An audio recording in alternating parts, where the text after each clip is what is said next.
O governo Lula acionou o Supremo Tribunal Federal contra a decisão do Congresso de derrubar o decreto de aumento do IOF, o Imposto sobre Operações Financeiras. O projeto que derruba o decreto do IOF foi votado nas duas casas, uma seguida da outra, com grande derrota para o presidente em ambos os casos.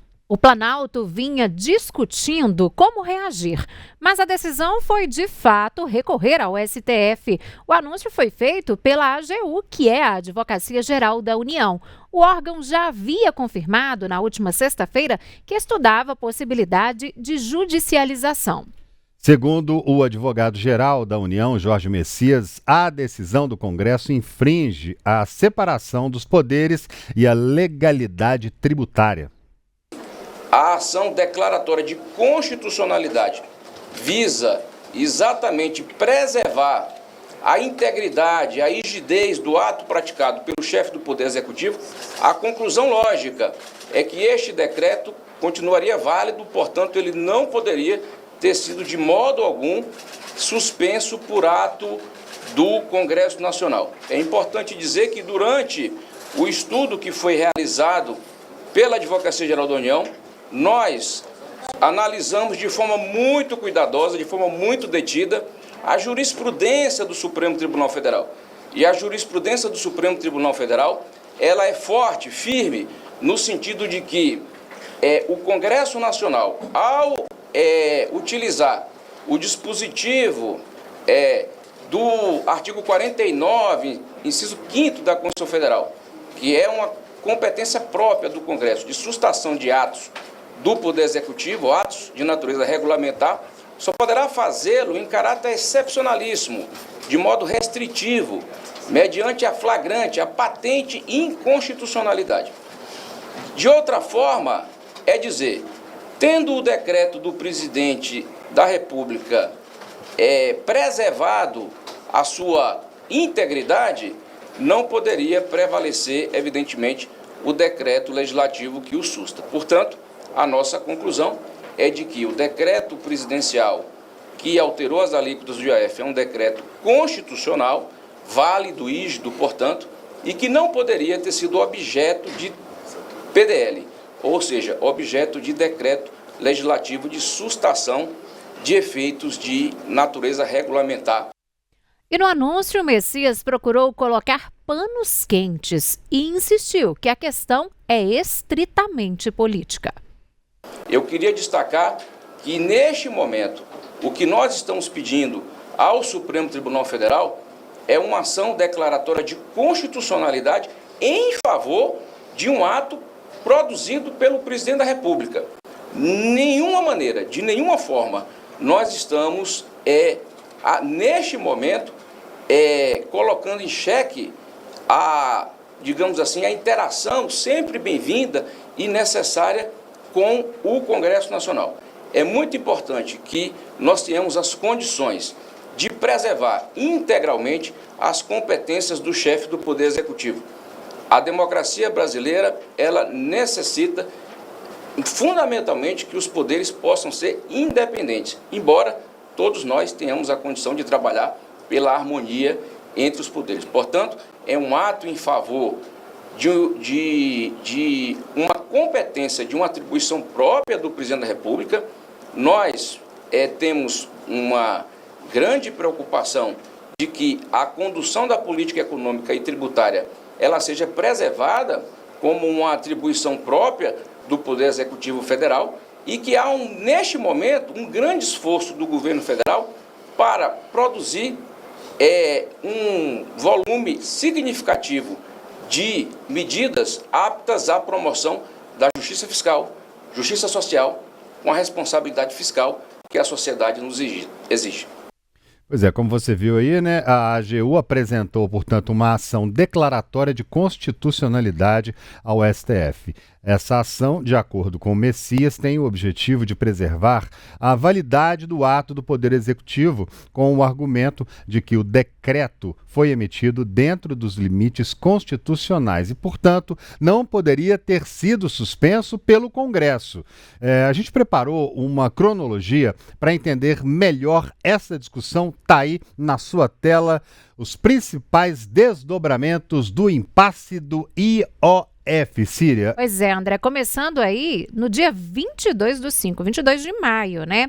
Aí à tarde o governo edita o decreto que eleva o IOF para reforçar a arrecadação. A estimativa lá inicialmente era de um impacto de 20,1 bilhões em 2025, né? Depois, no mesmo dia, 22/5, perto da madrugada, o Ministério da Fazenda revisa aí parte desse decreto, reduzindo a projeção de arrecadação para 19,1 bilhões. Então, caiu de 20,1 para 19,1 bi no mesmo dia. Aí a gente dá um salto para o dia 28 de maio, 28/5. Após reunião, né, com líderes do Congresso, Davi Alcolumbre e o Cláudio Mota dão um prazo, aí eles deram um prazo de 10 dias, né, para o ministro Fernando Haddad apresentar alternativas do aumento do IOF. Depois a gente já vai para junho, 8 de junho. Em nova reunião, Haddad anunciou aí a redução do IOF e promessa de medida provisória com outros aumentos. O impacto recua para cerca de 12 bilhões. Então, veja só a redução. 20,1 do dia 22 de maio, depois isso no início da tarde, aí depois passa para 19,1 e depois para 12 bilhões no dia 8/6. E aí depois a gente vem para o dia 11 de junho, né? O governo publica a medida provisória com elevação de outros impostos e mudanças nas regras de compensação tributária. Aí a nova expectativa de arrecadação vai para 10 bilhões, isso em 2025. Depois, no dia 16/6, a Câmara, então, aprova regime de urgência para votação do projeto que visa aí barrar o aumento do IOF. Do dia 16, a gente pula lá para o dia 24. De surpresa, o deputado Mota anuncia aí nas redes sociais que o presidente da Câmara, né, Hugo Mota, anuncia aí nas redes sociais que a votação do projeto iria ocorrer no outro dia, 11h35 da noite. Dia 24 para o dia 25, a Câmara aprova, portanto, a anulação do decreto por 383 votos a 98 à noite. E o Senado derruba o decreto em votação simbólica sem contagem nominal. Tudo no mesmo dia, tudo no dia 25, né? Uma votação seguida da outra. No dia 1º de julho, portanto, hoje, o governo aciona o Supremo Tribunal Federal e judicializa esse impasse todo, aí, essa novela em torno do IOF, um pouco dessa cronologia para você entender um pouco, né, do caso do IOF, o que vem acontecendo. Bom, e o assunto, gente, tem dado tanto pano para manga que o ministro da Fazenda, Fernando Haddad, afirmou hoje que não entendeu a mudança no encaminhamento do Congresso Nacional referente à derrubada do IOF. Haddad afirmou que espera uma ligação de Hugo Mota. Que é uma decisão jurídica. Não tem nada a ver com política, não tem nada a ver com a economia, tem a ver com Estado de Direito, com a Constituição. Então, o Messias, desde sexta-feira, está debruçado sobre o tema pedido do presidente da República e ele provavelmente chegou a uma conclusão. O ministro, como o governo federal avalia essa declaração de ontem do Hugo Mota, falando que ele não traiu o Palácio do Planalto pautando o PDL, né? Então foi uma fala polêmica. Como vocês avaliam esse posicionamento do presidente da Câmara? Nós nunca tratamos nesses termos. Nós temos respeito pelo Congresso. Esse tipo de expressão não cabe numa relação institucional. O que nós não sabemos é a razão pela qual mudou o encaminhamento que tinha sido anunciado no domingo. Mas isso, o fato de não desconhecermos a razão, significa vamos manter o diálogo para entender melhor o que se passou, tá? O senhor avalia que essa decisão do Congresso de derrubar o decreto foi inconstitucional, de acordo com alguns deputados que eu conversei da base aliada, falaram, olha, a decisão foi inconstitucional. Quem deve decidir a alíquota do IOF é o Executivo e não o Congresso. Estou aguardando um retorno de uma ligação que eu fiz para ele. Quando? Semana passada. Eu fiz uma ligação, eu estou aguardando o retorno, tem que ficar à vontade também, né? Não vou... O presidente Hugo Motta frequentou o Ministério da Fazenda como poucos parlamentares. É uma pessoa que é considerada amiga do Ministério da Fazenda, todos aqui, não é só de mim. E sabe que tem livre trânsito comigo, não tem nenhuma dificuldade. Já o presidente Lula defendeu hoje o projeto de isenção do imposto de renda e o decreto que aumenta o imposto sobre as operações financeiras, derrubado pelo Congresso. Quando a gente coloca que as pessoas que ganham mais de 1 milhão têm que pagar um pouquinho mais, há uma rebelião. Ou seja, nós estamos querendo que 140 mil pessoas paguem uma parcelinha a mais para beneficiar 10 milhões de pessoas. Não sei se você ganha mais de 1 milhão.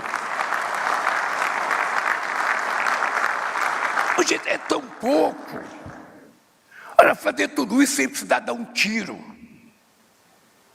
sem precisar matar ninguém, sem precisar prender ninguém, sem precisar fazer greve geral.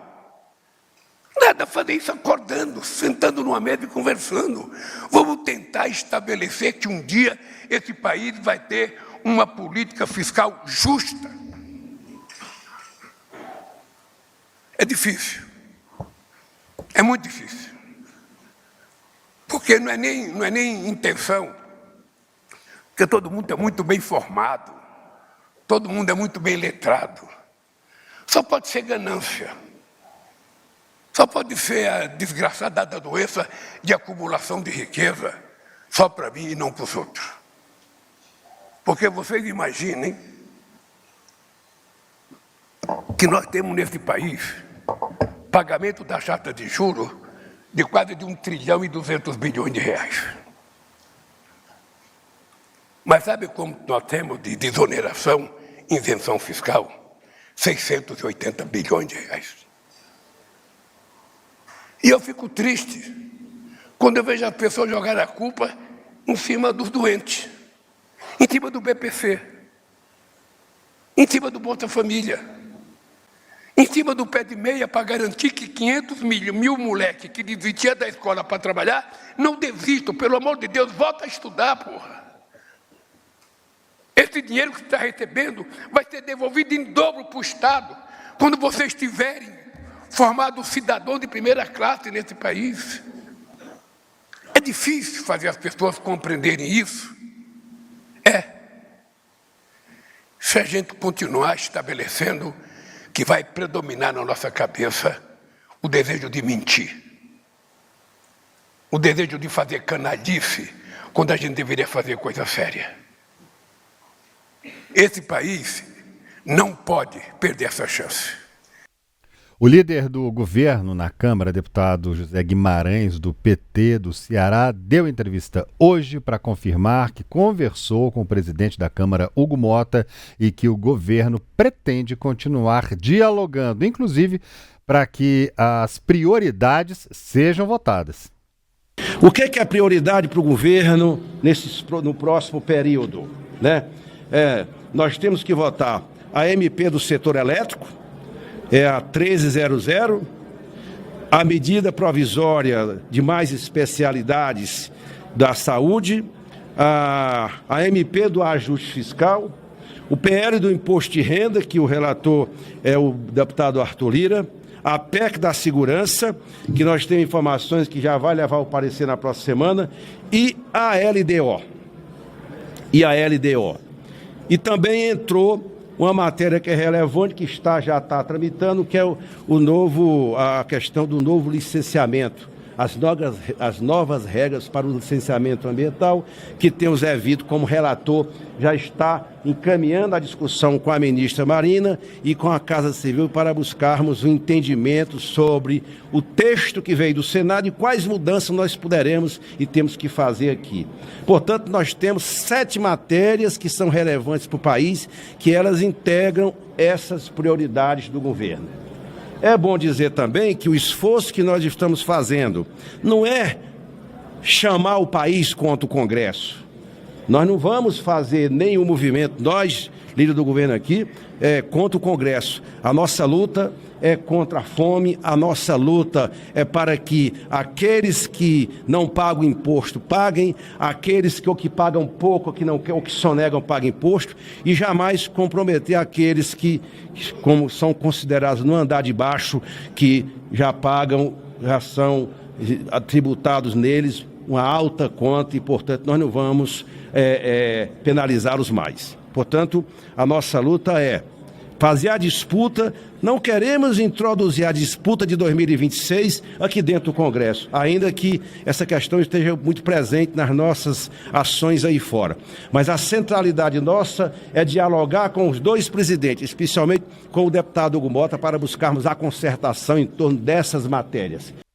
E o presidente da Câmara dos Deputados, em meio a toda essa confusão, Hugo Mota, viajou para Portugal para o Fórum Jurídico de Lisboa. Mota participa da mesa de abertura do painel Reforma Administrativa, Eficiência e Desempenho no Mundo Digital. Isso amanhã.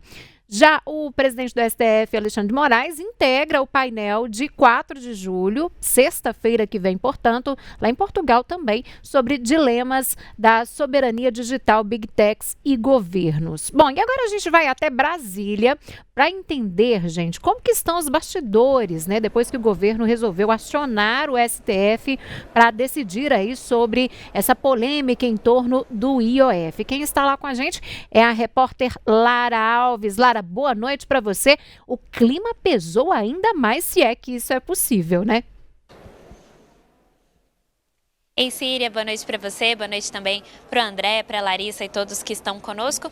Olha, na verdade, eu acho que nesse momento a gente vive um período de distensionamento das relações entre o Congresso Nacional e o Palácio do Planalto diante da efervescência que foi a semana passada, principalmente após a derrubada do decreto que elevou as alíquotas do IOF. Por que eu digo isso? Hoje nós acabamos de rodar para vocês um trecho da entrevista coletiva do líder do governo, o deputado Zé Guimarães, e ele deu uma entrevista bem num tom de colocar panos quentes, assim como também fez o advogado-geral da União, Jorge Messias, hoje pela manhã, quando informou esse processo de tramitação da ação que a AGU ingressou no Supremo Tribunal Federal para tentar reverter a derrubada desse decreto. José Guimarães falou durante vários minutos que estava muito tranquilo, que tinha sim sentido a derrota. Ele disse que no dia em que o decreto foi derrubado, ele saiu chateado aqui do Congresso Nacional e foi até o Palácio do Planalto ter uma reunião com a ministra Gleisi Hoffmann, com o presidente Lula e também com o líder do governo no Senado, o senador Jacques Wagner, em que existia, sim, um ressentimento geral. Inclusive, ele admitiu e usou essa palavra para classificar a relação com aqueles parlamentares que são de partidos que integram ali a base do governo. O que é essa base do governo? São os partidos que ocupam cargos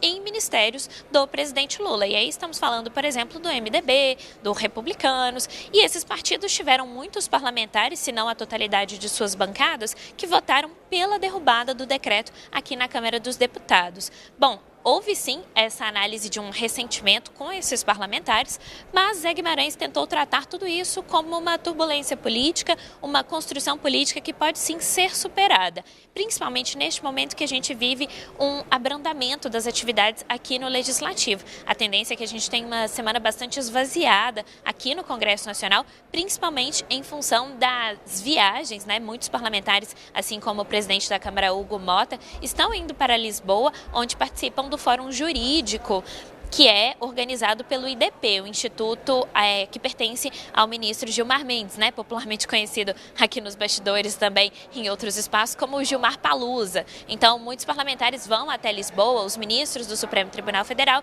e a gente tem uma situação um pouco mais esvaziada aqui em um momento de tentar reconstruir essas pontes que, segundo a avaliação dos bastidores, foram perdidas ou foram pelo menos tensionadas, rompidas, principalmente entre a Câmara dos Deputados e o Ministério da Fazenda. Como a gente bem ouviu, o ministro Fernando Haddad disse que aguarda sim um retorno das ligações que ele fez para o presidente da Câmara, Hugo Mota, para tentar entender o que aconteceu. Mas a avaliação agora é: Esse processo, essa ação corre ali no Supremo Tribunal Federal, vai ser um momento de análise jurídica, se é possível ou não reverter a derrubada do decreto que elevou as alíquotas do IOF, enquanto aqui vai ser um momento de reconstrução política, ver quais pontes são possíveis de serem restauradas diante de tudo o que aconteceu. Bom, nesse meio tempo, a gente também teve uma posição da bancada do Partido dos Trabalhadores. O grupo de deputados emitiu uma nota durante a tarde dizendo que, manifestando seu apoio incondicional à decisão do governo Lula de ingressar com essa ação no Supremo Tribunal Federal. Mas, por outro lado, a gente teve uma nota bastante enfática das frentes parlamentares, principalmente ali ligadas ao setor de comércio, serviços, empreendedorismo, que reagiram negativamente à movimentação do governo Lula. Existe um entendimento, principalmente aí provocado pela oposição, de que o governo Lula tenta desestabilizar a harmonia entre os poderes, ou seja, que o governo tenta fazer uma afronta ao Congresso Nacional a uma decisão que foi tomada aqui pelos parlamentares. Algo que, é claro, o líder do PT, José Guimarães, o líder do governo, nega. Ele diz que não há nenhuma afronta e que é um caminho normal e que era necessário, sim, que o governo recorresse ao Supremo Tribunal Federal. Bom, nesse meio tempo tem algumas outras prioridades para serem votadas. André, encerrando rapidinho com vocês, e o líder José Guimarães apontou algumas delas. Como a gente trouxe, foi uma informação exclusiva ontem de O Tempo publicada. A perspectiva é que o projeto de lei do licenciamento ambiental, aquele marco geral do licenciamento ambiental, seja votado já no dia 15, entre os dias 15 e 16, antes do recesso. E aí é uma coordenação, inclusive entre oposição e Palácio do Planalto. André. Muitíssimo obrigado, Lara, com as informações sempre na ponta da língua. Eu adorei essa expressão, Gilmar Palusa, hein? Fiquei imaginando uma festa lá com os ministros do STF, todos eles com aquelas togas pretas ao som da marcha imperial lá do... Você sabe que ficou conhecido nos bastidores dessa Gilmar forma, Palusa, né? Gilmar Palusa, é isso. Parece que é uma festa com os ministros lá todo de preto, assim, tam, tam, tam, tam, taran. Com aquela roupa, aí a gente lembra Lollapalooza, né? Lollapalooza, aquela festa lá. É isso aí, gente. Olha, a crise está instaurada entre governo e Congresso. Quais serão as possíveis costuras políticas para amenizar a situação? A gente convidou para conversar com a gente, entender melhor essa situação, o cientista político Adriano Cerqueira. Muito boa noite, muito bem-vindo aqui mais uma vez com a gente. Há possibilidade ainda de uma costura aí ou essa linha já arrebentou de vez, hein? Boa noite, André. É sempre um prazer estar com vocês no excelente programa que vocês conduzem. O que está acontecendo agora era uma grande tempestade anunciada, né? O governo Lula, ele, nesses pouco mais de 2 anos, não tem conseguido entregar bons produtos, né? Não tem conseguido definir uma grande marca em termos de governo. Isso está se refletindo nas pesquisas, né? Ou seja, mostrando uma má avaliação da população, uma desaprovação crescente, inclusive em redutos que antes eram mais resistentes à desaprovação. Esses redutos é o Nordeste, a população mais idosa, as mulheres, né? Então a gente vê nitidamente uma generalização de um sentimento de frustração e de desencanto com o governo. E isso, claro, é rapidamente sentido no Congresso Nacional, na Câmara dos Deputados. Eles têm esse fio terra, né? Eles sabem o que está acontecendo. Eles nem precisam propriamente de pesquisa para saber exatamente os humores da população, né? É uma casa bem representativa nesse sentido. Então, a incapacidade crescente do governo Lula de tentar dialogar com o Congresso e estabelecer uma pauta consensual, cedendo e aumentando, costurar algum apoio, ela não aconteceu. Em parte devido à mudança, né, da presidência. Hugo Mota, ele até ensaiou uma maior aproximação em relação ao que fazia Arthur Lira, só que como a oposição tem muita força na Câmara dos Deputados, o Hugo Mota foi perdendo força e ele teve que fazer um movimento de retorno. E nessa questão de aumento de despesas por parte do governo, e o governo tentando compensar esse aumento de despesas, aumentando os tributos, aí pegou na veia, por assim dizer, né? No nervo da oposição, que entende que se o governo está em dificuldades financeiras, ele tem que fazer reforma administrativa para diminuir os custos, e ele tem que também cortar custos e não aumentar impostos de forma mais generalizada. Então foi isso, é uma tempestade perfeita, né, que finalmente aconteceu e que eu acho que vai ter muita dificuldade, porque o governo até algum momento não mostrou capacidade de boa articulação com a Câmara dos Deputados. Agora, Adriano, a ida aí para o terceiro vizinho, digamos assim, desse confronto todo, né, para o Poder Judiciário agora, a judicialização, né, o que de fato ocorreu hoje, faz com que essa briga seja ainda maior. Qual que é a sua avaliação sobre essa questão a partir de agora com a judicialização? Boa noite, Síria. Boa Olha, noite. com certeza é um caminho até previsto por parte dos congressistas. Eles sabem que há uma tabelinha política entre o governo e o STF, né? Eles sabem que o governo hoje ele face a sua fraqueza, né, em termos de popularidade também junto ao Congresso Nacional e tenta compensar isso com decisões mais favoráveis em termos constitucionais por parte do STF. Então, essa busca, né, desse parceiro novamente era uma jogada esperada e mal vista, porque as relações do Congresso Nacional com o STF não estão boas, né, muitos congressistas sofreram ações de repressão por parte do STF nos últimos tempos, com perdas de mandatos, prisões, e isso está gerando cada vez mais um sentimento de revolta, né? Então, essa aproximação novamente do governo Lula com o STF, tentando, ao invés de tentar buscar um entendimento, né, a costura de uma pauta com o Congresso Nacional, só piora as relações. E o Congresso Nacional tem força, né, e está para o governo e para o STF, perigosamente se unindo. Está virando um bloco, porque parece que finalmente as lideranças do Congresso Nacional perceberam que o governo, de um lado, age como um bloco, o STF age como um bloco também em favor do governo, então é o momento deles também agirem como bloco. Por que eu falo isso? O Senado, que até o momento tinha maior condições, né, de atender às demandas do governo, também está aparentemente aderindo a essa postura de maior independência e autonomia do Congresso Nacional, principalmente em questões financeiras e questões de emendas. Então, a gente está vendo um momento em que os três poderes estão realmente se preparando para uma grande briga, né? Claro, eles vão tentar evitar ao máximo esses termos, mas, com certeza, essa busca do governo ao STF, eu acho que está jogando gasolina no incêndio. Agora, Adriano, a gente tem ouvido muito falar também dessa politização, né, social, digamos assim. É como se fosse uma campanha política, né, um jogo. Um é a favor do pobre, discurso, né, do governo ali em torno da proteção dos mais pobres, aí já coloca o Congresso como protegendo os mais ricos, né, eles usam o termo quem mora na cobertura, de certa forma, né. É um debate honesto nesse sentido? Novas distorções para lidar aí com gigantes? É dessa forma que você enxerga? É evidentemente um discurso vazio, né? Outro dia mesmo a primeira-dama estava viajando de jatinho da FAB para uma consulta, né, a ginecologia, pelo menos é o que aparece de notícia, né, esses voos, né, que deputados, ministros e também membros do governo fazem com frequência, né, esse andar de cima pega os três poderes de uma forma bastante acentuada. A população está sabendo disso, ela entende que está acontecendo isso.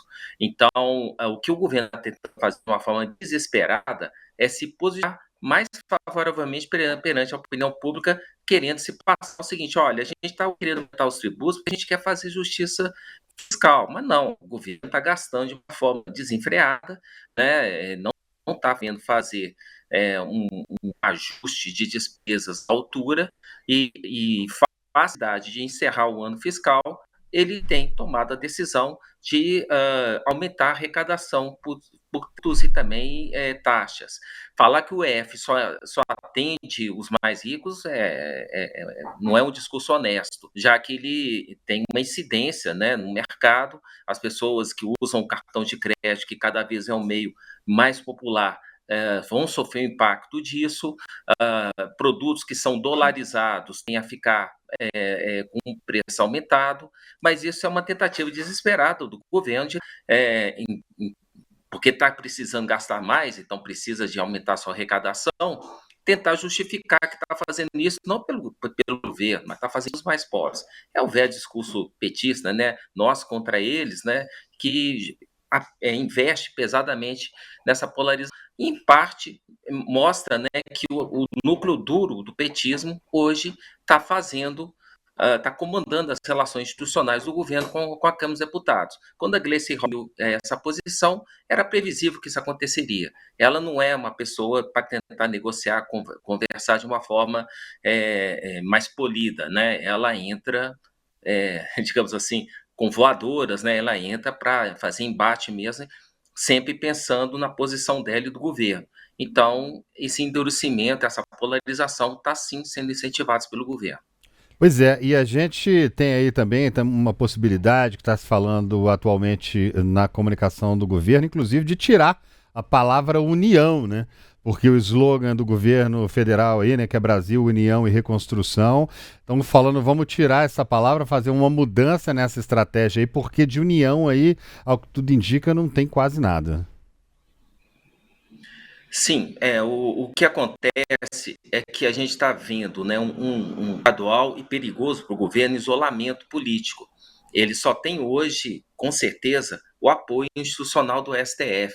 E ele está perdendo cada vez mais apoio na casa. Por que é perigoso? Estamos em julho. Daqui a um ano, a gente vai estar em julho de 2026, quando as convenções provavelmente já aconteceram ou estão finalizadas, e aí a formalização de candidaturas para deputado estadual, deputado federal, 2 senadores, governadores de estado e a própria chapa presidencial já vão estar definidas. O que isso quer dizer? Já está sendo conversado isso, né? As eleições de 2026 já estão acontecendo no Congresso Nacional.